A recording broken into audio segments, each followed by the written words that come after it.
দেশের স্বাধীনতা, সার্বভৌমত্ব, আমাদের জাতীয় স্বার্থ এবং নাগরিক অধিকার এই প্রত্যেকটা বিষয় পার্বত্য চট্টগ্রামের সাথে জড়িয়ে আছে।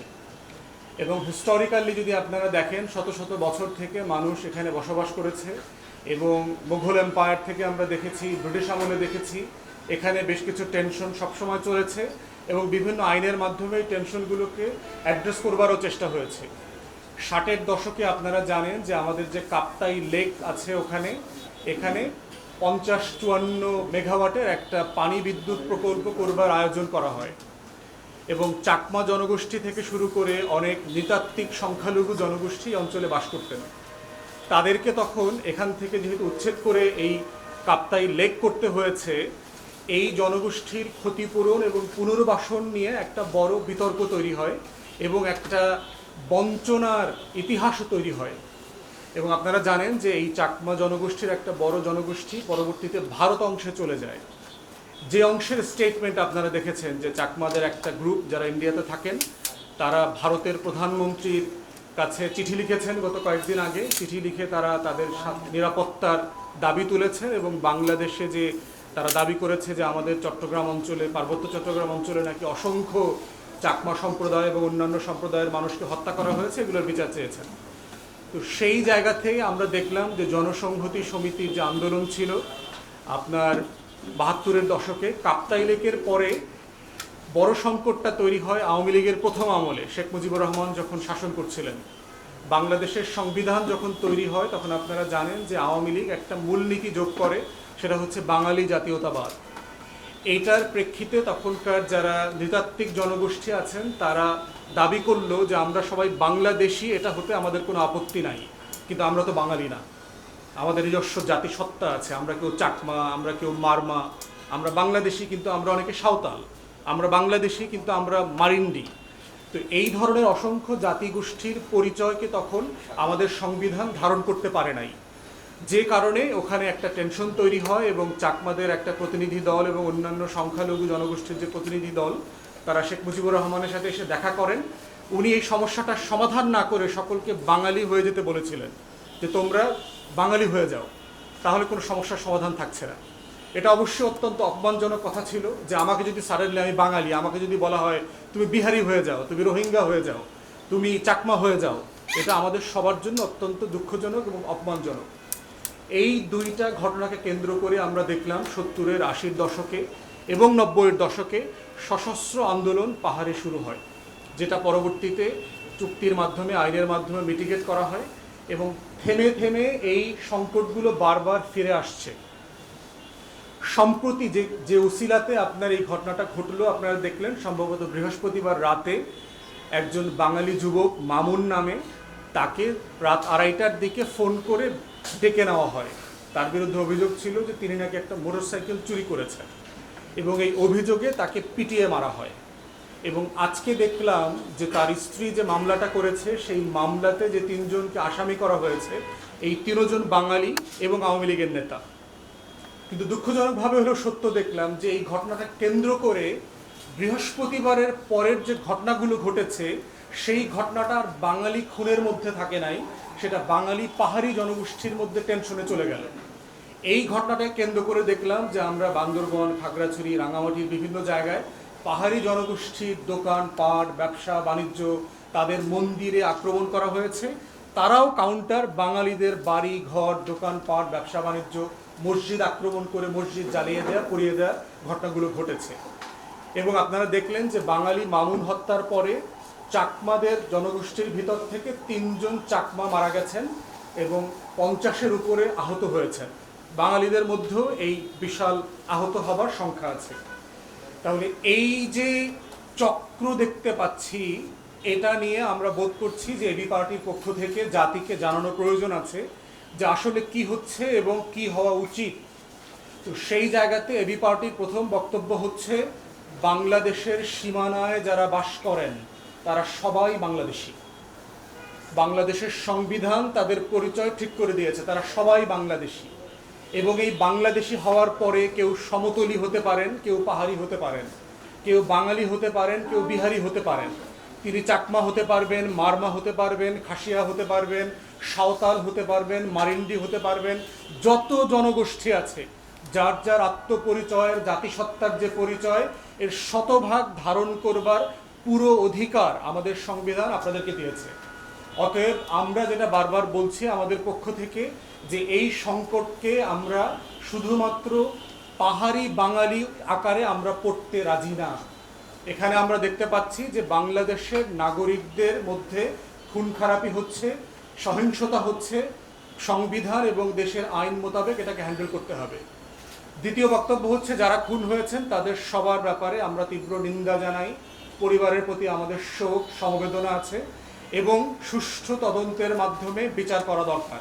যে যে পক্ষে হোক, সে পাহাড়ি হোক, সে বাঙালি হোক, সে হিন্দু ধর্মের হোক, সে মুসলমান হোক, যে হোক, একদম সুষ্ঠু তদন্তের মাধ্যমে এর বিচার হইতে হবে।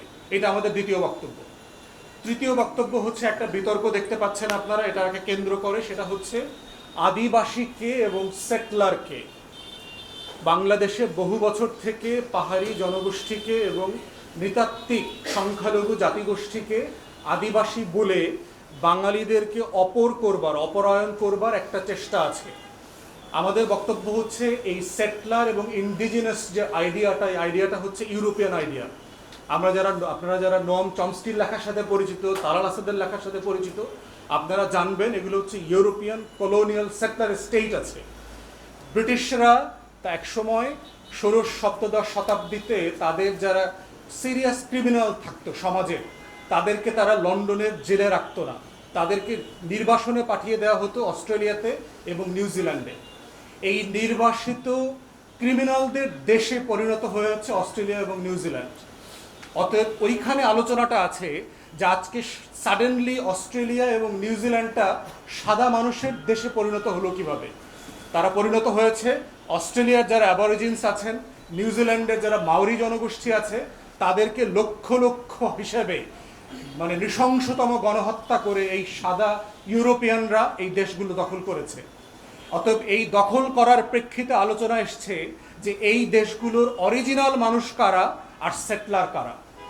আমেরিকাতে দেখেন, আমেরিকাতে রেড ইন্ডিয়ানদের কথা শুনেছেন আপনারা, মুভি দেখেছেন, যারা ওটার অরিজিনাল জনগোষ্ঠী।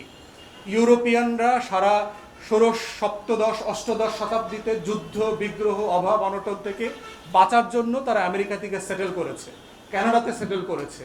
স্প্যানিশরা যখন দক্ষিণ আমেরিকা দখল করে, ল্যাটিন আমেরিকা দখল করে, তখন তারা দক্ষিণ আমেরিকাতে গিয়ে সেটেল হয়।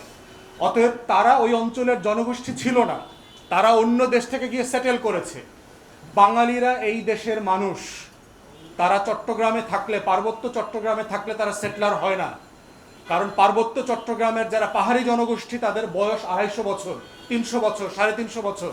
250 বছর আগে ত্রিপুরা থেকে, কম্বোডিয়া থেকে, মঙ্গোলিয়া থেকে অথবা বার্মা থেকে আসলে অরিজিনাল আদিবাসী হয় না, হতে পারে না। এই পুরো জনগোষ্ঠীর আদিবাসী হচ্ছে বাঙালিরা। অতএব সেটলার বলবার মধ্য দিয়ে কিছু কিছু জাতীয় গণমাধ্যম এবং তথাকথিত কিছু দেশ বিক্রি করা বুদ্ধিজীবী দালালরা যেটা বলবার চেষ্টা করছে, বাঙালিরা হচ্ছে অপর, বাঙালিরা কোনো দেশ দখল করে ওখানে যায় নাই সাদাদের মতো। অতএব সাদাদের চোখ দিয়ে পার্বত্য চট্টগ্রামকে দেখবার যে ভুল নীতি আমরা দেখতে পাচ্ছি, এটা বন্ধ করতে হবে।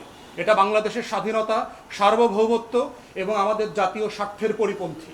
তাহলে আমাদের মিলনের জায়গা কোথায়? সূত্র হচ্ছে বাংলাদেশিতা। আমরা সবাই বাংলাদেশি।